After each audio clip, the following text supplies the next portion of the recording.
Welcome to my channel Electronics Tutorial. Data Interpretation এর June 2006 UGC NET question পেপারটা নিয়ে আজকে আলোচনা করব। আগের ক্লাসে আমি ডিসেম্বর 2004 এর ডেটা ইন্টারপ্রিটেশন এর কোশ্চেন পেপারটা নিয়ে আলোচনা করেছি। ক্লাসটা শুরু করি। জুন 2006 এর নেক্সট কোশ্চেনটা নিয়ে আলোচনা করি। If the total expenditure on sports during the year was 1 crore 20 lakh, how much was spent on basketball? কোশ্চেনটার মানে কি?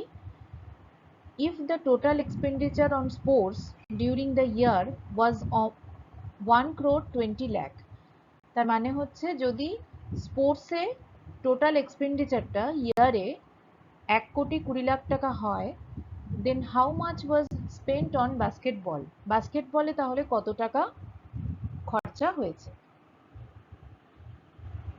টোটাল ইয়ারে যদি স্পোর্টসের এক্সপেন্ডিচারটা যদি 1 কোটি 20 লাখ টাকা হয়, তাহলে বাস্কেটবলের জন্য কত টাকা খরচা হচ্ছে? বাস্কেটবলের পার্সেন্টেজটা কত? বাস্কেটবলের পার্সেন্টেজ হচ্ছে 12.50%।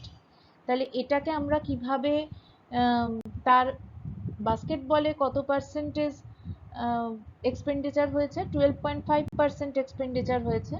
তাহলে 1 কোটি 20 লাখ টাকা 12.5% কত টাকা, এটা যদি আমরা বার করতে পারি তাহলেই আমরা বাস্কেটবলের জন্য কত টাকা খরচা হয়েছে সেটা ক্যালকুলেট করতে পারবো।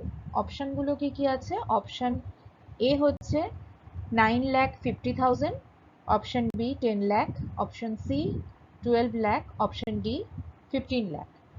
কিভাবে এর সলিউশনটা করব নেক্সট স্লাইডে দেখছি। তাহলে সলিউশনটা কি হবে? Expenditure on basketball that is equal two 1 crore 20 lakh into 12.5%, কারণ বাস্কেটবলে 12.5% এক্সপেন্ডিচার ছিল। তাহলে 1 crore 20 lakh into 12.5 divided by 100, that is equal to 15 lakh. তাহলে অপশন ডিটা হচ্ছে কারেক্ট অ্যান্সার। তাহলে এইভাবে আমরা পাই চার্ট ইউজ করে বা পাই চার্টের উপর বেস করে সেকেন্ড কোশ্চেনটাও সলিউশনটা দেখলাম। আমার চ্যানেলে যদি কিছু ভালো লেগে থাকে তাহলে please do like, share and subscribe my channel.